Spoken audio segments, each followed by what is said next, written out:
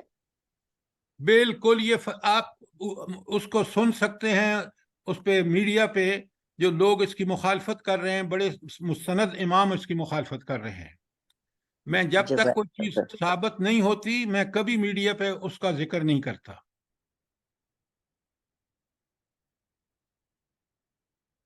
اگر آپ کے پاس کوئی ثبوت ہے تو مجھے بتا دیں کہ اس کی کوئی تردید آئی ہو۔ سر تردید کی ہے ایک آدمی نے، پتہ نہیں وہ کون تھے، انہوں نے تردید کی ہے۔ وہ بھی انہی جیسا بندہ ہوگا، ورنہ خود امام کعبہ سے تردید آنی چاہیے۔ جی سر، یہ واقعی صحیح بات۔ تو پھر غلط بات آپ نہیں کیا کرے نا۔ حکمران اپنے جو تائید کرنے والے نمائندے ہوتے ہیں انہیں کو منتخب کرتی ہے، لیکن ان جن کو منتخب کیا ہے ان کا ایمان، وہ امام وہ اس کو چھڑا لے گا وہ حکمران قیامت کے دن؟ چلیں اب اس تمہید کے بعد آپ دیکھیں، پہلے سب سے پہلے یہ جو اس کی پہلی 6 آیات ہیں نا وہ قرآن مجید کے بارے میں ہے۔ اچھا، اب اگر آپ سے میں ایک سوال کروں، دیکھیں یہ فہم قرآن میں بڑی اہم بات ہے۔ مجھے ایک بات بتائیں، سورہ بقرہ کس سے شروع ہو رہی ہے؟ قرآن سے۔ حروف مقطعات؟ نہیں، حروف مقطعات تو ایک سٹائل تھا اس وقت کا۔ سر ذالک الکتاب، کتاب سے، کتاب، یہ کتاب پکڑو۔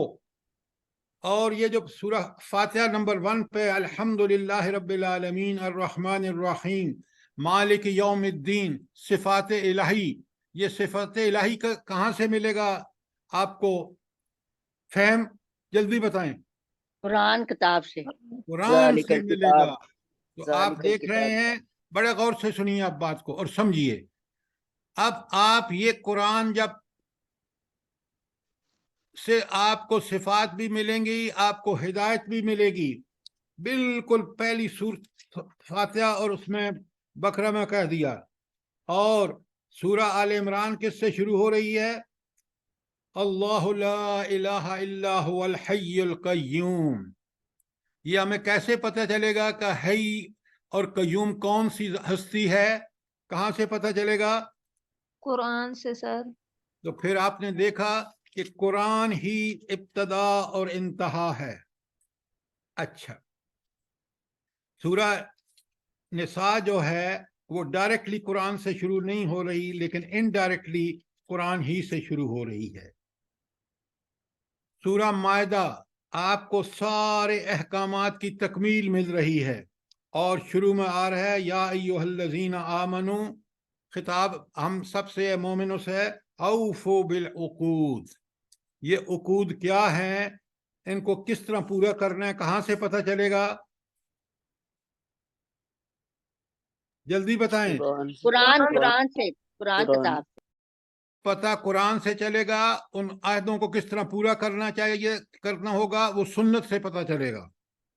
صرف قرآن نہیں, قرآن اور سنت. اور سورہ انعام ڈائریکٹلی نہیں شروع ہو رہی قرآن سے, اس کے بعد ہے آپ کی سورہ اعراف. اچھا, بڑے غور سے سنیں. اللہ تعالیٰ فرماتے ہیں کس طرح قرآن سے ڈائریکٹ شروع ہو رہی ہے. کتاب انزل الیک, اے نبی صلی اللہ علیہ وسلم, یہ کتاب جو آپ پر نازل کی گئی ہے, فلا یکن فی صدرک حرج منہ, آپ کے دل میں اس کے بارے میں کوئی تنگی نہیں ہونی چاہیے. کیوں؟ اس نے آپ کے دل کا سکون اس کتاب سے ملے گا. تنگی جب ہوتی, حرج جب ہوتی, جب یہ قرآن آپ سے وہ مطالبہ کرتا جو آپ کی فطرت کے خلاف ہے. نہیں, یہ برحق کتاب آپ سے اسی چیز کا مطالبہ کر رہی ہے جو آپ کی فطرت اللہ نے بنائی ہے. فطرت اللہ نے بنائی ہے فَأَلْهَمَهَا فُجُورَهَا وَتَقْوَاهَا. تو اس کو نیکی اور بدی کی پہچان بھی رکھ دی, اور نیکی کو پسندیدہ اور برائی کو ناپسندیدہ بنا دیا, اسی کا عمل. تو اس میں کوئی تنگی نہیں ہے. لا ریب فی سے شروع ہوئی ہے, آپ نے سورہ بقرہ میں دیکھا. آپ دیکھ رہے ہیں قرآن کس طرح بار بار ہمارے سامنے لایا جا رہا ہے, اور ہمیں یہ بتایا جا رہا ہے کہ لوگوں اس قرآن کو پکڑ لو, یہی بشارت ہے تمہارے لیے. سورہ 8 انفال اور سورہ توبہ, یہ دونوں کس کے احکامات ہیں اس میں سب سے زیادہ؟ جہاد و قتال کے سر. جہاد و قتال کے. یہ ہوئی نا بات. اور پھر اس کے بعد آپ دیکھیں, یہ بھی قرآن بتائے گا آپ کو. آگے سورہ یونس میں اللہ تعالیٰ فرماتے ہیں تلک آیات الکتاب الحکیم. اللہ اکبر. قرآن کیا ہے؟ کیا ہے قرآن؟ کتاب الحکیم. کتاب الحکیم ہے. Very good, very good. یہ حکمت سے بھری ہوئی کتاب ہے. واللہ دنیا کی کوئی کتاب میں اس طرح حکمت نہیں ہے کہ جس کے لفظ لفظ, آیت آیت اور آیت کے ٹکڑوں سے, ایک ایک آیت کے ٹکڑوں سے حکمت ٹپکے. میں اس لیے آپ کو بتا رہا ہوں کہ میں نے انجینئرنگ پڑھی ہے اور پڑھائی ہے,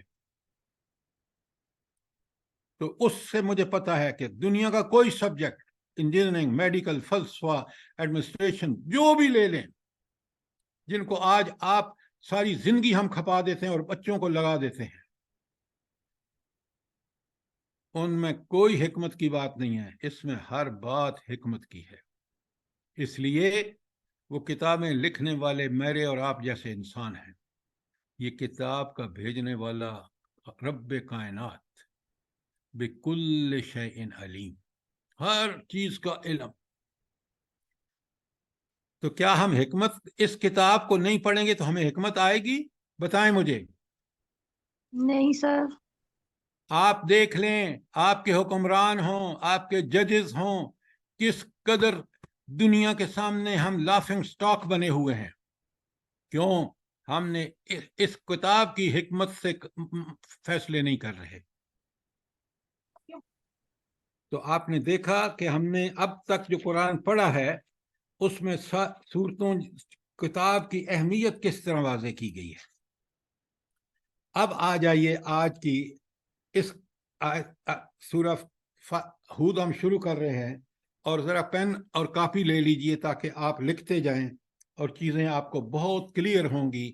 آپ اپنے حصے کا، جو طالب علم اپنے حصے کا کام کرے، ٹیچر اپنے حصے کا کام کرے، کتاب اور انفارمیشن بالکل ٹو دی پوائنٹ ہو، پھر انشاءاللہ قرآن آپ کو سمجھ میں آئے گا. تو میں کوشش کر رہا ہوں کہ میں اپنے حصے کا کام کروں، آپ اپنے حصے کا کام کریں، تاکہ پھر بات کلیئر ہو جائے. اور انشاءاللہ قرآن کے بارے میں جو انفارمیشن ہوگی وہ پوری کی پوری ہوگی آپ کے پاس. اب آئیے پہلی آیت پڑھتے ہیں. الف لام را حروف مقطعات ہیں. کتاب احکمت آیاتہ، یہ وہ کتاب ہے جس کی آیات محکم کی گئی ہیں.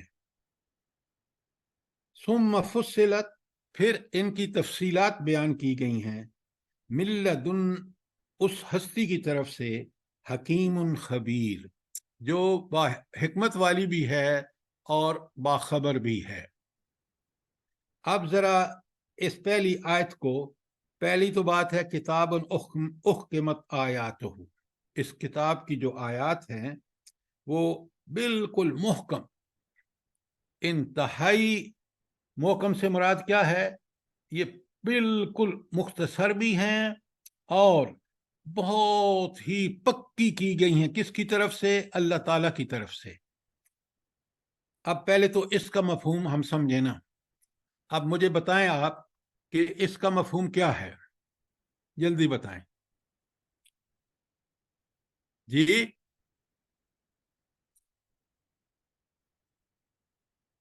یار اس میں کوئی شک نہیں، یعنی یہ ہے اس کا مفہوم. پھر وہی بات، کوئی شک نہیں ہے بھائی. سر محکم کیا، کس لحاظ سے سر محکم؟ سر تمام احکامات جو ہیں وہ حکمت سے بھرپور ہیں اور تفصیل سے نہیں، بیان. بالکل نہیں، بالکل نہیں. احکمت آیاتہ، اس کو بتائیں. آپ جنرل بات کر رہے ہیں.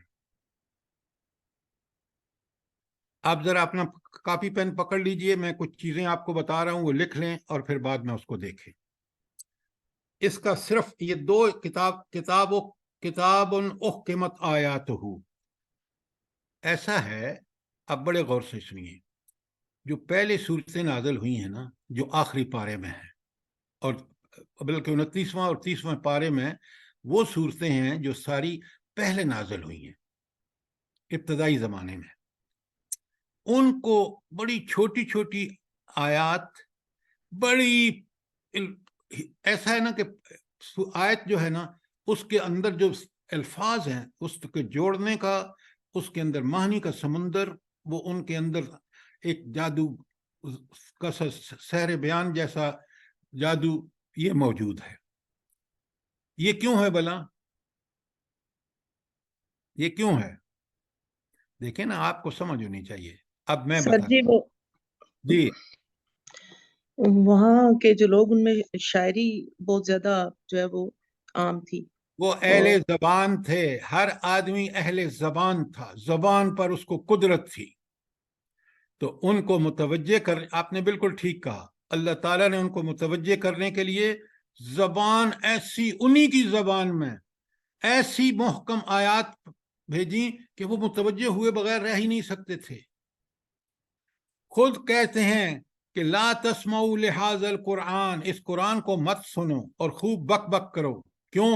یہ تمہارے دلوں پر اثر چھوڑے گا، اس کی زبان دانی آپ کو گرفت میں لے لے گی. دو آیتیں، دو لفظ میں نے پڑھے ہیں 3 آیت کے، ذرا غور سے سنیں. اللہ تعالیٰ فرماتے ہیں کہ میں نے ایسی محکم، ایسی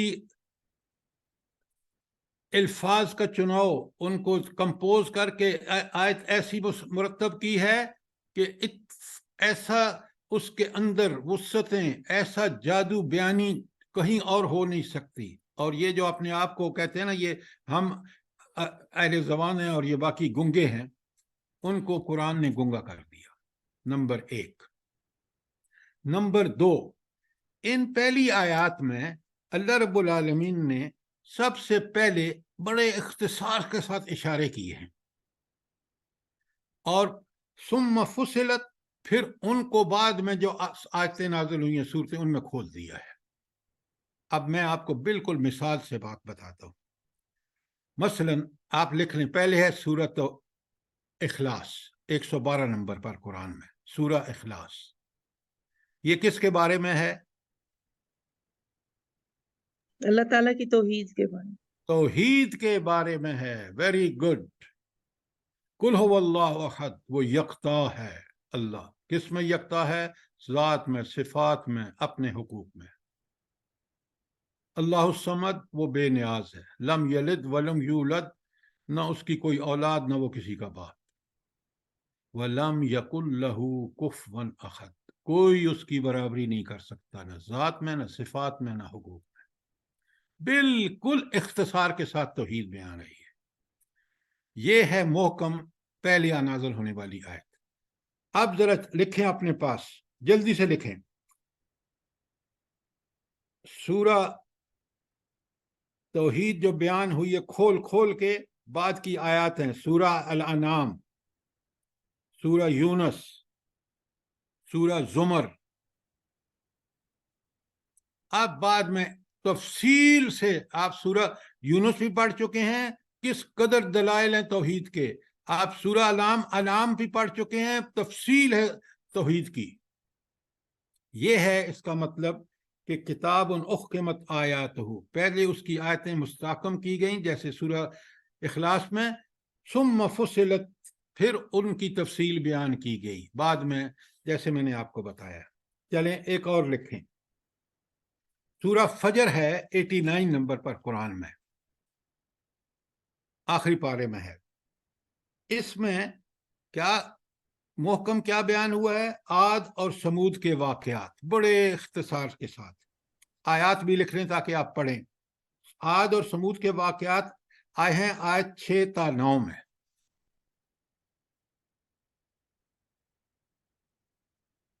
اور تفصیل کہاں بیان ہوئی ہے پھر بعد کی صورتوں میں؟ بتائیں جلدی سے۔ سر سورہ الاعراف، سورۃ اعراف، ابھی آپ پڑھیں گے سورہ ہود بھی ساتھ پڑھیں، کئی ساری آیات ہیں، صورتیں ہیں جن میں تفصیل سے بیان ہوا ہے، لیکن بالخصوص سورہ اعراف اور سورہ ہود۔ ابھی آپ پڑھیں گے آگے چل کے قوم نوح کے اور قوم 5-6 قوموں کے حالات۔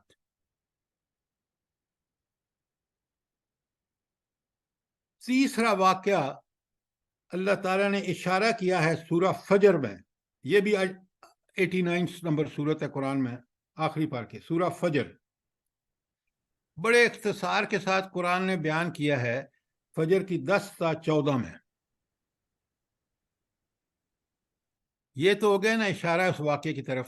محکم آیات میں تفصیل بیان ہوئی ہے، پوری سورہ طٰہٰ اس کے بارے میں ہے، پوری سورہ القصص اس کے بارے میں ہے، اور قرآن میں دوسری صورتوں میں بھی بڑا تفصیل سے ذکر آیا ہے۔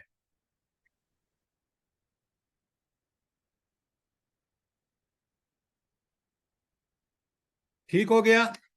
چلیں ایک اور مثال لے لیں۔ سر جی 10 اور 14 میں آپ نے کیا بتایا اس کی؟ تو اس میں 10 تا 14 میں اشارہ کیا گیا ہے فرعون اور موسیٰ کے، فرعون کی غرقابی کے حوالے سے، اور اس کی تفصیل بیان ہوئی ہے پوری سورہ طٰہٰ میں اور پوری سورہ قصص میں اور قرآن میں دوسری جگہ میں، جو بعد میں صورتیں نازل ہوئی ہیں، تفصیل اس میں آ گئی ہے۔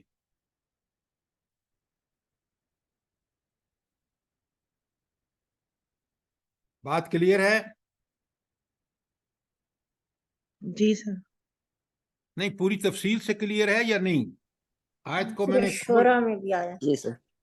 وہ باقی میں نے بتایا بہت ساری جگہوں پہ آیا ہے، لیکن یہ دو صورتیں ٹوٹلی 100% حضرت موسیٰ اور فرعون کے بارے میں ہیں۔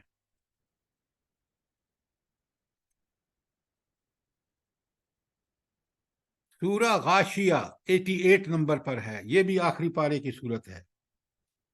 وہاں ایک مختصر جنت اور دوزخ کا اشارہ موجود ہے۔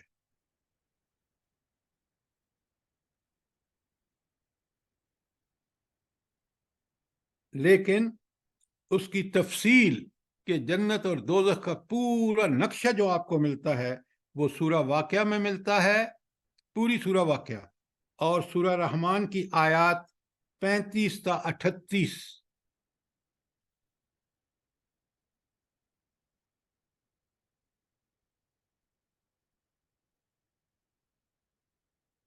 تو اب آپ کو پوری جو تفسیر ہے آیت 1 بسم اللہ الرحمن الرحیم میں پھر پڑھ رہا ہوں، کتاب احکمت آیاتہ، کتاب قرآن مجید جس کی آیات جو ہیں پہلے محکم کی گئی ہیں، ثم پھر فصلت ان کی تفصیل بیان کی گئی ہے، من لدن حکیم خبیر، اس ہستی کی طرف سے جو الحکیم بھی ہے اور الخبیر بھی ہے۔ اب بات کلیئر ہے بالکل؟ کوئی سوال؟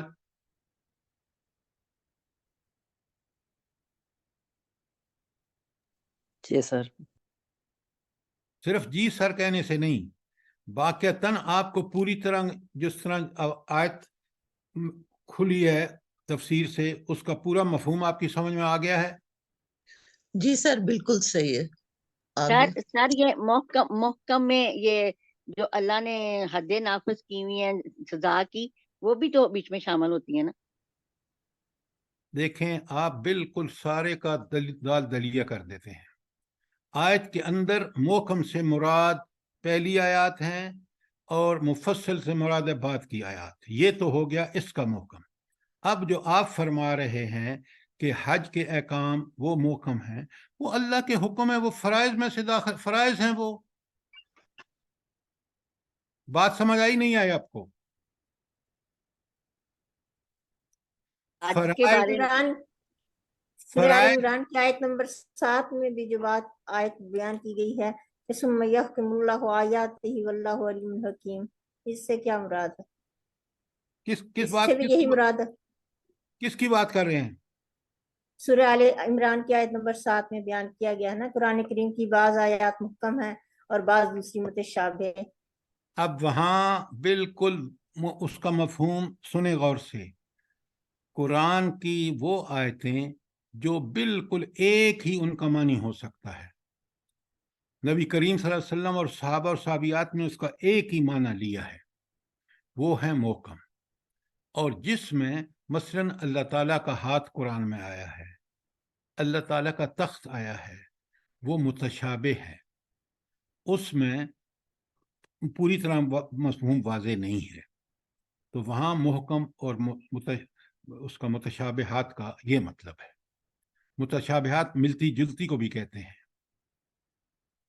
تو میں نے پہلے آپ سے گزارش کی ہے کہ قرآن کی ساری آیتیں محکم ہیں، اس لحاظ سے کہ وہ بالکل پکی سچی ہیں، لیکن یہاں اس آیت میں یہ بتایا گیا ہے کہ جو پہلی آیات نازل ہوئی ہیں وہ محکم ہیں، لیکن ان کا مفہوم کھولا گیا ہے، جو ثم فصلت آیات من لدن حکیم علیم، پھر اس کے مفہوم کو جس طرح میں نے اس پوری طرح لکھوایا ہے آپ کو کہ یہ آیت کا اشارہ آخری آیت میں یوں موجود ہے اور اس کی تشریح فلاں جگہ موجود ہے۔ اب بات سمجھ آ گئی نہیں آئی؟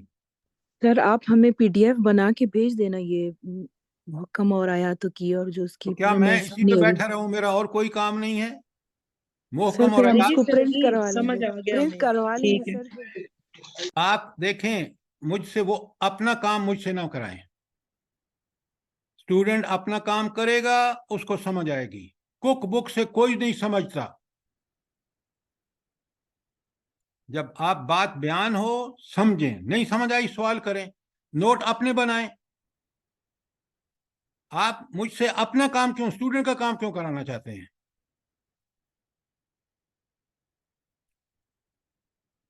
میں آپ کو سمجھانے کے لیے کوئی کسر نہیں چھوڑوں گا، لیکن میں آپ کا کام نہیں کروں گا۔ جو آپ نے کرنا ہے آپ کریں گے تو سمجھیں گے۔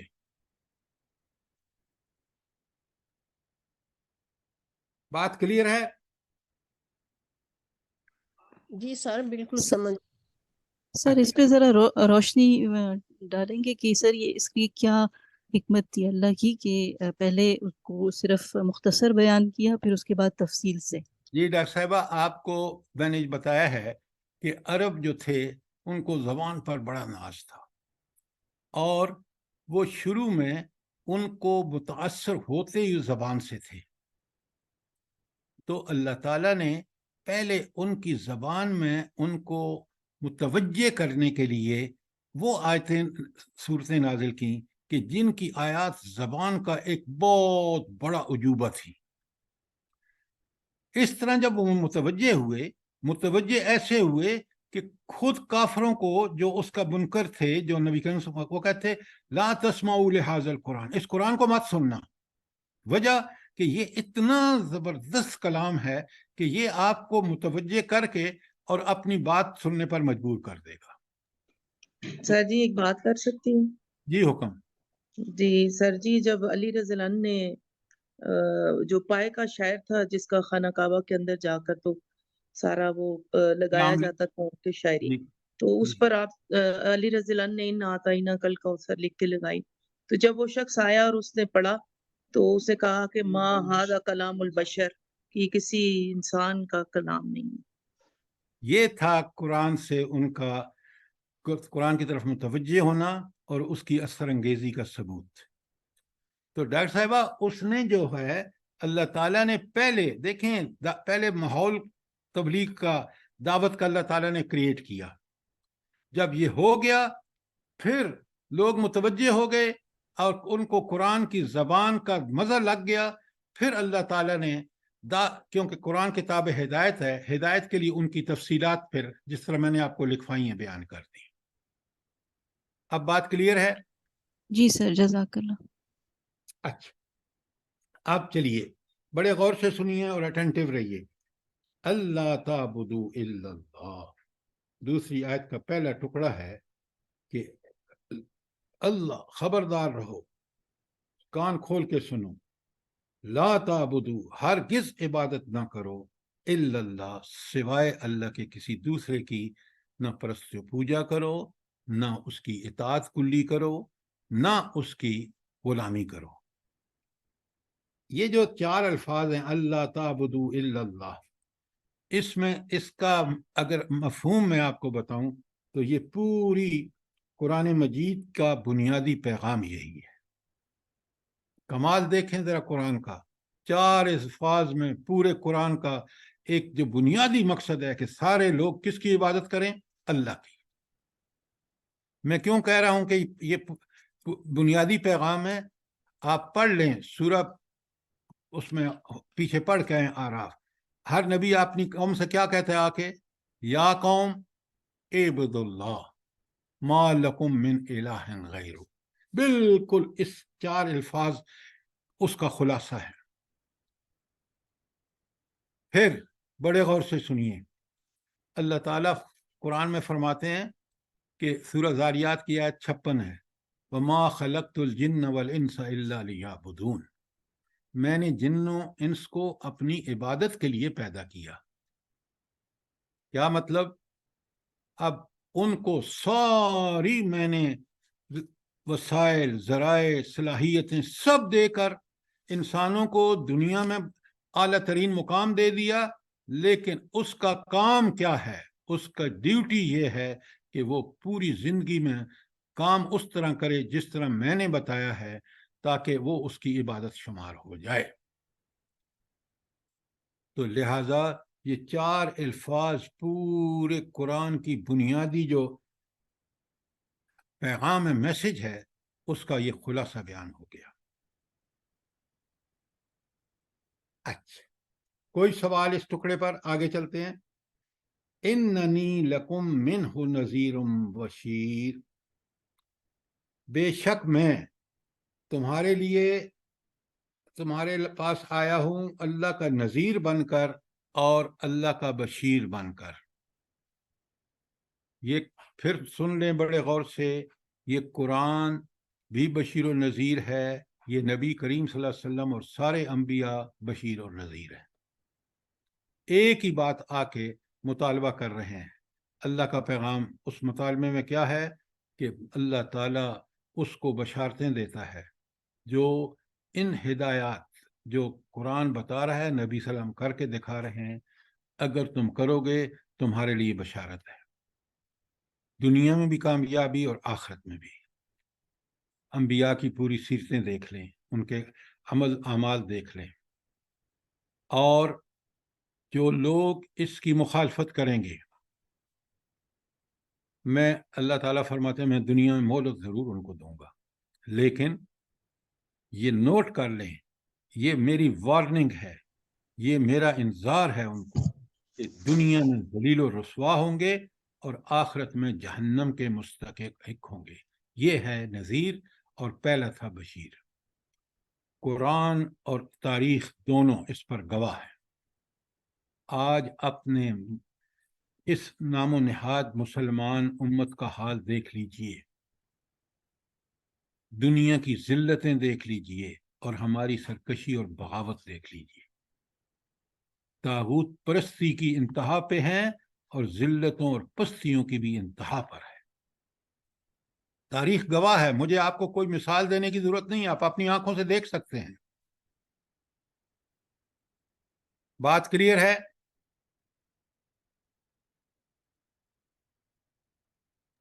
جی سر جی۔ اچھا، اب یہ تھی آیت نمبر 2۔ دیکھیں ایک ایک آیت میں کس قدر وسعتیں اور گہرائیاں اور گہرائیاں ہیں۔ اچھا، تو دوسری آیت میں جو میں نے ابھی آپ اللہ تعبدوا الا اللہ، یہ تو ہو گیا قرآن کا بنیادی پیغام، بلکہ ہر دعوت کا بنیادی پیغام ہے۔ اور دوسرا اس میں آیا ہے کہ انی لکم منہ نذیر و بشیر۔ اب آئیے تیسری آیت، وَإِنِ اسْتَغْفِرُوا رَبَّكُمْ، اور اگر تم تو اللہ تعالیٰ سے مغفرت مانگو، ثُمَّ تُوبُوا إِلَيْهِ، پھر تم اس کی طرف پلٹو۔ پلٹو کیا مطلب ہے؟ کہ اس کی طرف رجوع کرو، اس کی ہدایات کو پہ ٹھیک ٹھیک عمل کرنا شروع کر دو۔ یمتعکم، پھر وہ تمہیں متاع دے گا، مال و متاع عطا فرمائے گا، متاعا حسنا، وہ متاع جو بڑا اچھا ہوگا، بہترین ہوگا، الی اجل مسمی، ایک مقررہ مدت تک۔ اب پہلے ہم یہاں رک جاتے ہیں کہ اللہ تعالیٰ فرما رہے ہیں کہ اگر تم دو کام کرو، کیا؟ استغفروا ربکم نمبر 1، ثم توبوا الیہ نمبر 2، تو اللہ تعالیٰ پھر کیا کرے گا؟ تمہیں وہ متاع حسنہ عطا فرمائے گا اور تمہیں مہلت دے دے گا ایک مقررہ مدت تک۔ اچھا، اب ذرا قلم ہے تو آپ لکھ لیں تاکہ یہ بات بڑی آپ کے ذہن میں، دل و دماغ میں پیوست ہو جائے۔ اللہ رب العالمین نے، دیکھیں توبہ کے 2 رکن ہیں۔ توبہ کے کتنے رکن ہیں؟ 2۔ پہلا ہے استغفار، جس کا پہلے مطالبہ ہے وَأَنِ اسْتَغْفِرُوا رَبَّكُمْ۔ اس کا مطلب کیا ہے؟ لکھ لیں، آدمی اپنے جرم کی اللہ تعالیٰ سے معافی مانگے اور اس سے آئندہ باز رہنے کا عہد کرے۔ معافی بھی مانگے اور آئندہ نہ کرنے کا اللہ تعالیٰ سے دل میں پکا عہد کر لے۔ یہ تو ہو گئی اس کی استغفار کا جو پہلا رکن ہے۔ دوسرا، توبہ اللہ تعالیٰ کی طرف رجوع کرے اور صحیح راہ کو اختیار کرے، یعنی قرآن و سنت پر چلے، جس کی طرف اللہ تعالیٰ نے رہنمائی کی ہے۔ یعنی اسی کے لیے اللہ نے کتابیں بھی بھیجیں، اسی کے لیے اللہ تعالیٰ نے انبیاء بھی بھیجے۔ یہ 2 ہیں رکن۔ ایک تیسرا ہے، وہ ہے اخلاص۔ یہ سارا کام کس کی رضا کے لیے کیا جائے؟ اللہ تعالیٰ کی۔ اچھا، اب یہ تو اگر یہ 2 ارکان پورے کرے گا تو توبہ استغفار کا اس نے حق ادا کر دیا۔ لیکن اب آپ سوال کا جواب دیں۔ سوال یہ ہے کہ اگر نہ تو وہ جرم سے باز آئے اور نہ صحیح روش اختیار کرے، بلکہ زبان سے دن میں 50-100 مرتبہ توبہ توبہ کرے تو یہ اس کی توبہ قبول ہوگی اللہ کے ہاں؟ نہیں سر سر سوال ہی پیدا نہیں ہوتا۔ ہرگز نہیں ہوگی۔ یہ ہے آج ہمارا حال، اور یہ اصل میں وہ مجرم جو ہے وہ اللہ تعالیٰ سے مذاق کر رہا ہے، نعوذ باللہ، کہ توبہ توبہ کہہ کے عمل کچھ بھی نہیں کرتا۔ تو یہ تھا، اللہ تعالیٰ مجھے بھی اور آپ کو توبہ استغفار کرنے کی توفیق عطا فرمائے۔ آپ کو پتہ ہے، دیکھیں نا، یہ سنت پہ عمل کر کے کتنا آپ آسانی سے ان چیزوں کے مستحق بن سکتے ہیں۔ اخلاص سے عمل کریں۔ حضور نبی کریم صلی اللہ علیہ وآلہ وسلم ہر فرض نماز کے بعد اللہ اکبر، استغفر اللہ، استغفر اللہ، استغفر اللہ 3 دفعہ اللہ سے استغفار کرتے تھے، ہر فرض نماز کے بعد، سلام پھیرنے کے بعد۔ دوسری حدیث میں آتا ہے کہ آپ صلی اللہ علیہ وسلم دن میں 70 سے زائد مرتبہ استغفار کرتے تھے۔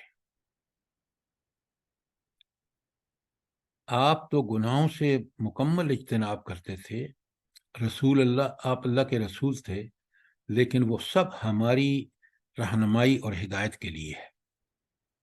تو اب توبہ استغفار کو اپنا شعار بنائیے۔ اچھا، توبہ استغفار کے آپ سب کو توبہ جو ہے اس کو کیا کہتے ہیں؟ کون سی دعا ہے اور اس کو کیا کہتے ہیں؟ توبہ سید الاستغفار سید الاستغفار، سید الاستغفار، اللہم انت ربی۔ اللہم انت ربی، پورا اس کو آپ ہر فرض نماز کے بعد اپنے اوپر لازم کر لیجئے۔ اچھا، اور یہ سید جی، جو آپ نے استغفار کا دوسرا رکن بتایا ہے، اس توبہ کا، اس کو ذرا ریپیٹ کرتے ہیں۔ پہلا استغفار ہے اور دوسرا توبہ کا مطلب یہ ہے کہ اللہ کی طرف، توبہ مطلب پلٹنا، اس کا لفظی معنی ہے اللہ تعالیٰ کی طرف پلٹنا، یعنی رجوع کرنا، اور رجوع کرنے کے بعد اس صراط مستقیم کو اختیار کرنا جس کی اللہ تعالیٰ نے حکم بھی دیا ہے اور رہنمائی بھی کی ہے۔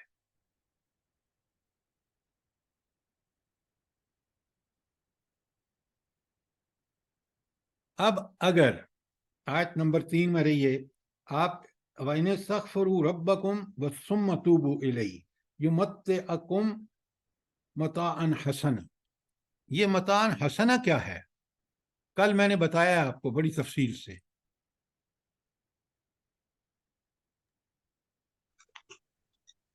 جلدی بتائیں۔ دیکھیں، یہ کم از کم اصطلاحات لکھ لیں اور سمجھ لیں معنی، پھر درس کے بعد اس کو لکھ لیں دوبارہ تفصیل سے۔ دیکھیں، آپ بڑے غور سے سنیں۔ ایک ہے متاع الدنیا۔ کیا ہے متاع الدنیا؟ یہ جو کچھ اللہ تعالیٰ نے ہمیں ذرائع، وسائل، مال و دولت، ذہانت، صحت، سب کچھ متاع الدنیا ہے۔ یہ کیا ہے؟ متاع الدنیا اس لیے کہ دنیا میں انہی چیز اللہ تعالیٰ نے ہمیں اس لیے عنایت کی ہیں کہ ہم اس سے اپنی دنیا میں اپنے اللہ کو راضی کر لیں، اپنی معاشیات بھی کمائیں، حلال و حرام کا خیال رکھتے ہوئے سارے کام بھی کریں، لیکن اس رہنمائی میں جو قرآن و سنت نے ہماری کی ہے۔ یہ تو ہے متاع الدنیا۔ کیوں؟ جب مریں گے تو یہ دنیا میں رہ جائے گا، ہمارے ساتھ جائے گی، ان میں سے کوئی چیز بھی نہیں جائے گی۔ اب یہ 2 طریقے اس متاع الدنیا کو استعمال کرنے کے ہیں۔ ایک تو میں سمجھوں کہ بس یہ تو میری اپنی عقل اور محنت کی کمائی ہے، اور اس میں تصرف میرا اپنا حق ہے، میں کسی کی بات نہیں سنتا، جو آج ہم کر رہے ہیں۔ اور قارون نے سورہ قصص میں کہا انما اوتیت علی علم عندی، یہ جو خزانے مجھے ملے ہیں نا، یہ لوگوں جو تم حیران ہوتے ہو، یہ میرے علم کا نتیجہ ہے۔ یہ کفر ہے۔ یہ دنیا میں اللہ تعالیٰ نے ہمیں آزمائش کے لیے دی ہے۔ تو ایسا مال جو ہمیں غرور میں مبتلا کر دے اور ہم اس میں نہ اللہ کی اس کو دین اور نعمت سمجھیں، نہ اللہ کے احکامات پہ چلیں، تو ایسا متاع دنیا جو ہے وہ متاع الغرور ہے. یہ ہے متاع الغرور. بات کلیئر ہے؟ ایک متاع دنیا جو اصل مال اللہ، نعمتیں اللہ نے دی ہیں، اگر ان کو آپ نے غلط استعمال کیا تو وہ متاع الغرور ہے.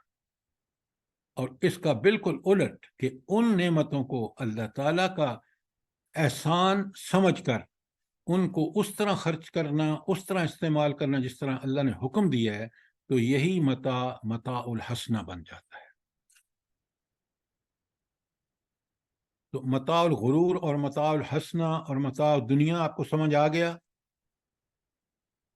جی سر. جی سر آگے. اس کو اچھی طرح سمجھ لیں. یہیں ہم بنیادی غلطی کرتے ہیں. مال ملا اور شیطان نے ورغلایا اور ہم پھول گئے، واہ واہ واہ واہ، یہ تو میں نے ڈگری لی ہے، یہ جاب تو مجھے اس وجہ سے ملا ہے. نہیں، یہ سب کچھ اللہ نے دیا ہے اور اللہ نے حساب لینا ہے، لہذا میں اس کو بڑا سوچ سمجھ کے ذمہ داری کے ساتھ خرچ کروں. ایک تو آ گیا، اللہ تعالیٰ آپ کو متاع حسنہ کب عطا فرمائے گا؟ کب عطا فرمائے گا؟ جلدی بتائیں. جب نیک کام. سر جب ہم اللہ کی اطاعت کریں گے، اللہ کی مرضی کے مطابق کام کریں گے. اور خدا کے بندوں اجل یہ لکھا ہوا ہے، ان اجل استغفروا ربکم ثم توبوا الیہ، پھر آپ کو اللہ وہ نعمتیں دے گا جو آپ کے لیے متاع حسنہ ثابت ہوں گی. پڑھ کے آیت ابھی پڑھ رہا ہوں، آپ پھر بھاگ جاتے ہیں دور کہیں. اور دیکھیں، یہ کہنا بظاہر ٹھیک ہے کہ بھائی ہم اللہ کے حکم کے مطابق چلیں، یہاں کنڈیشن، اسپیسیفک کنڈیشن بتا دی گئی ہیں. استغفار کرو، توبہ کرو، تو اللہ تعالیٰ فرماتے ہیں میں تمہیں دنیا میں جو مال دوں گا وہ تمہارے لیے متاع حسنہ ثابت ہوگا. پتہ نہیں نہ قرآن کو کیوں نہیں آپ قرآن کے اندر رہ کے نہیں سمجھتے. قرآن آپ کی ادھر ادھر کی باتوں کا محتاج نہیں ہے. قرآن کتاب مبین ہے، کھول کھول کے اپنی بات بیان کی ہے. میں اس لیے آپ سے سوال کرتا ہوں تاکہ آپ مجھے جواب دیں آیت سے، پھر آپ پڑھیں گے قرآن تو سمجھ کے پڑھیں گے. اچھا سر جی، یہ جو ہے وقت مقرر تک اچھا سامان زندگی دے گا.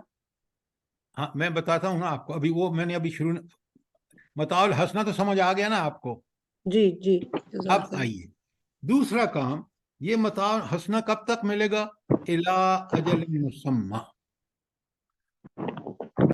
ہر انسان اور ہر قوم کی اللہ تعالیٰ نے ایک مقرر وقت رکھا ہوا ہے اپنے علم اور اپنی حکمت کے مطابق.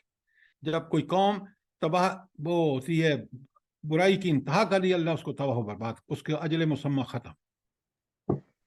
انسان کا معاملہ، اللہ تعالیٰ نے انسان کی پیدائش سے لے کر موت تک پیریڈ مقرر کر دیا ہے. اس کو موت اس مقرر وقت پر آ کے رہے گی. لہذا اب اگر آپ یہ توبہ استغفار کریں گے، اللہ آپ کو متاع الحسنہ بھی دے گا، اور یہ متاع حسنہ آپ کے پاس رہے گا الی اجل مسمی، ایک مقرر وقت جب آپ کی موت آئے گی. جب تک اللہ گارنٹی کر رہے ہیں کہ وہ آپ کو متاع الحسنہ عطا فرمائیں گے، بشرطے کہ آپ توبہ استغفار والی زندگی کریں. اب توبہ استغفار والی زندگی پتہ ہے کیوں؟ جب میں الرٹ رہتا ہوں نا، ہر آن اور ہر لمحہ آپ اور میں الرٹ رہتے ہیں کہ مجھے کوئی برا کام نہیں کرنا. اگر خدا نخواستہ ہو گیا، جس کا امکان ہے، تو میں فوراً اللہ سے توبہ استغفار کروں گا. تو آپ گناہ سے بھی بچتے ہیں، اور اگر ہو جاتا ہے تو توبہ استغفار کرتے ہیں. یہ وہ پاکیزہ زندگی ہے جو اللہ تعالیٰ نے انسان کو کے لیے لکھی ہے کہ اس کو اس طرح کا یہ پسندیدہ زندگی ہے. آیت نمبر، ہاں، وَيُؤْتِ كُلَّ ذِي فَضْلٍ فَضْلَهُ، اور ہر صاحب فضل کو اس کا فضل عطا کرے گا. اچھا، صاحب فضل وہ ہوگا جو اللہ کے فضل کا اپنے آپ کو مستحق ہوگا. کیا مطلب؟ وہ نیکی کرے گا، نیکی کر کے اور اللہ تعالیٰ کو اتنا راضی کرے گا کہ اللہ اس پر اپنا فضل کرے گا، مزید اس پر انعامات کرے گا۔ تو اللہ ایسی ہستی ہے کہ جس فضل کا کوئی اپنے آپ کو مستحق بنائے گا، اللہ تعالیٰ اس کو وہ فضل عطا فرما دے گا۔ اور یہ فضل کا سارا تعلق آپ کے ایمان اور عمل اور اخلاص سے کا ہے۔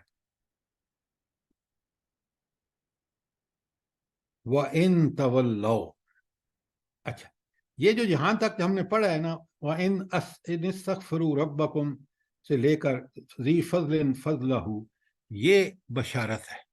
یہ کیا ہے؟ بشارت، خوشخبری ہے۔ کن لوگوں کے لیے؟ جو توبہ استغفار کر کے زندگی گزارے۔ اب اس کے اگلا حصہ دیکھیں، ان تولو، اگر تم اس سے منہ موڑو گے۔ کس سے منہ موڑو گے؟ توبہ استغفار سے۔ توبہ استغفار والی زندگی سے۔ اب اگر ہم مجھے یہاں بتائیں گے نا آپ، نہیں اگر منہ قرآن و سنت سے منہ موڑو گے، وہ بات اپنی جگہ ٹھیک ہے، لیکن یہاں بات بڑی اسپیسیفک ہو رہی ہے، اس لیے وہ اس کا جواب ٹھیک نہیں ہے۔ ٹھیک جواب یہی ہے کہ ان تولو، اگر تم اس توبہ استغفار والی زندگی سے منہ موڑو گے، فإنی اخاف، تو پھر میں ڈر رہا ہوں، مجھے سخت ڈر لگ رہا ہے، علیکم، تمہارے بارے میں، عذاب یوم کبیر، اس بڑے دن کے عذاب سے۔ کیا مطلب؟ کہ دنیا میں بھی تمہیں اللہ عذاب میں گرفتار کرے گا اگر حد سے بڑھو گے، اور آخرت میں جہنم ہوگی۔ تو عذاب کبیر دنیا اور آخرت دونوں میں۔ یہ ہے انذار، ایک ہی آیت میں کمال دیکھیں۔ پہلا حصہ فضلہ تک بشارت، اور یہ آخری حصہ یوم کبیر تک انذار۔ یہ قرآن اللہ کی کتنی لاجواب کتاب ہے کہ آپ دیکھیں کس طرح اس نے کوزے میں دریا بند کر دیا ہے، بشارت کے حوالے سے بھی اور انذار کے حوالے سے بھی۔ اب آ جائیے آیت نمبر 4 پر۔ اِلَى اللَّهِ مَرْجِعُكُمْ، تم نے پلٹ کے بہرحال اپنے اللہ کے پاس، اللہ مرجعکم، تمہارا لوٹنا جو ہے وہ اللہ کے پاس ہے۔ معمولی بات نہیں ہے، 3 حرف ہیں، لیکن ایسی تنبیہ، ایسی وارننگ کہ اس سے بڑی وارننگ کوئی نہیں ہو سکتی۔ اچھا، میں مثال جو دے رہا ہوں وہ اس سے متعلق نہیں ہے، صرف سمجھنے کے متعلق ہے، کیونکہ یہاں اللہ کے پاس لوٹنا ایک بہت، پوری کائنات، ہر انسان کو اللہ ہی کے پاس لوٹنا ہے۔ لیکن سمجھنے کے لیے، آپ کا ایک بیٹا ہے، اس کا منڈے کو امتحان ہے، اور وہ سنڈے کی شام کو کھیلنے نکل جاتا ہے اور رات کو لیٹ آتا ہے، اور جب وہ لیٹ آتا ہے تو کہاں جائے گا؟ وہ لیٹ کہاں جائے گا؟ گھر جائے گا نا؟ جی گھر آئے گا۔ تو جب گھر آئے گا تو باپ اس کی پٹائی نہیں کرے گا؟ کرے گا نہیں کرے گا؟ کیونکہ سارا دن تو کھیلتا رہے، کل امتحان ختم دے گا۔ تو اب اس کو سمجھ آیا کہ گھر پلٹنا تو شام کو کہیں کھیل کود جو ٹھیک غلط کر رہا ہے، پلٹنا اس کو گھر میں ہی ہے، اور گھر میں اگر باپ اس کا ٹھیک ہے تو وہ حساب لے لے گا۔ یہاں پلٹنا اللہ کے پاس ہے، اللہ پائی پائی کا حساب لے گا۔ وَمَن يَعْمَلْ مِثْقَالَ ذَرَّةٍ خَيْرًا يَرَهُ وَمَن يَعْمَلْ مِثْقَالَ ذَرَّةٍ شَرًّا يَرَهُ۔ تو ہوش سے زندگی گزارو۔ إِلَى اللَّهِ مَرْجِعُكُمْ، اور وہ کیسا ہے؟ وَهُوَ عَلَى كُلِّ شَيْءٍ قَدِيرٌ، قدرت، اختیار، طاقت اس کے پاس، اور اس دن کسی کے پاس نہیں ہوگی۔ یہاں دنیا نے امتحان میں اللہ تعالیٰ نے طاقت، قدرت، مال، دولت دے رکھے ہیں، وہاں سوائے اللہ کے تعالیٰ کے علاوہ کسی کے پاس کوئی قدرت۔ وَالْأَمْرُ يَوْمَئِذٍ لِلَّهِ، اس دن حکم اور اختیار اللہ کے پاس ہوگا۔ 4 آیتیں میں نے پڑھی ہیں آپ کے سامنے، اگر ہم ان کو سمجھ کے ان پر عمل کر دیں تو ہماری زندگی بدل سکتی ہے۔ دیکھا آپ نے قرآن کس قدر اور بالکل آگے چل کے تو انتظار آئے گا، ان قوموں کا ذکر آئے گا، آپ دیکھیں گے. لیکن آپ خود دیکھیں کہ ان 4 آیتوں میں رب العالمین نے کس کمال درجے میں ہمارے ذہن اور ہماری عقل، ہماری صلاحیتوں کو مولڈ کرنے کے لیے کتنا عمدہ طریقہ استعمال کیا ہے. کبھی سوچا آپ نے؟ کوئی سوال، کوئی چیز کلیئر نہ ہوئی ہو، یہ جو 4 آیتیں میں نے پہلی پڑھی ہیں سورہ ہود کی، ضرور پوچھیں. سر سوال تو نہیں ہے، لیکن اس پر یہ 2 آیت پڑھی جا سکتی ہے، اللہ مرجعکم انت ولیجی فی الدنیا والآخرۃ توفنی مسلما والیکنی بالصالحین. یہ بالکل آپ ٹھیک کہہ رہے ہیں. پہلے اللہ مرجعکم کو سمجھ لیں نا، پھر باقی یہاں اللہ نے کہہ دیا اللہ کل شیء قدیر کے پاس تم نے جانا ہے.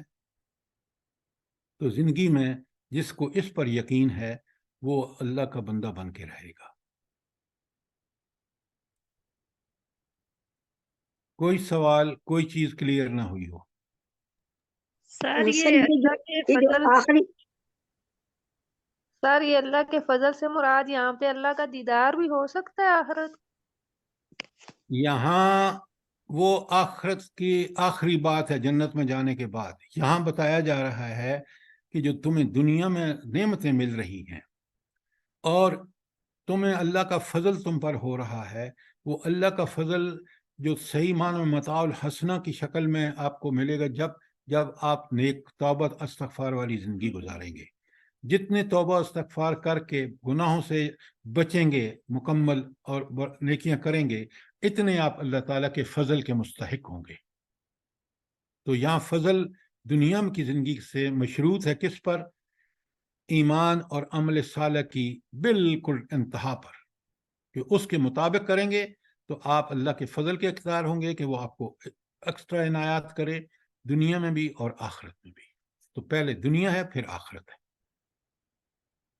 اب بات سمجھ آ گئی؟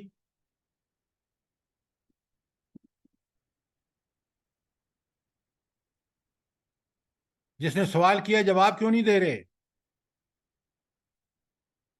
جی سر. جب سوال کریں تو جواب ملے تو پھر آپ مجھے بتایا کریں کہ آپ کو سمجھ آ گئی ہے. جی سر یہ ابھی کلیئر ہو گیا ہے. ذی فضل فضلہ، یعنی آپ نے جو بتایا نا یہ دنیا فضل جو ہے وہ زندگی اس دنیا کی زندگی میں مشروط ہے عمل صالح پر. بالکل بالکل. اگر اور کوئی سوال نہیں ہے تو انشاءاللہ کل ہم شروع کریں گے آج اس سے اگلی آیت جو 5 نمبر ہے. تو 4 کو دوبارہ پڑھیں، سمجھیں، آپ کو موقع ہوتا ہے سوال کریں تاکہ آپ چیزوں کو پوری طرح اس قرآن کو سمجھ کے جو ہمیں اللہ تعالیٰ عقل، بصیرت اور عمل کی توفیق بخشتا ہے، اگر ہم اس پہ عمل کریں تو اللہ تعالیٰ کا فضل اور شکر آپ کو دنیا میں نظر آئے گا.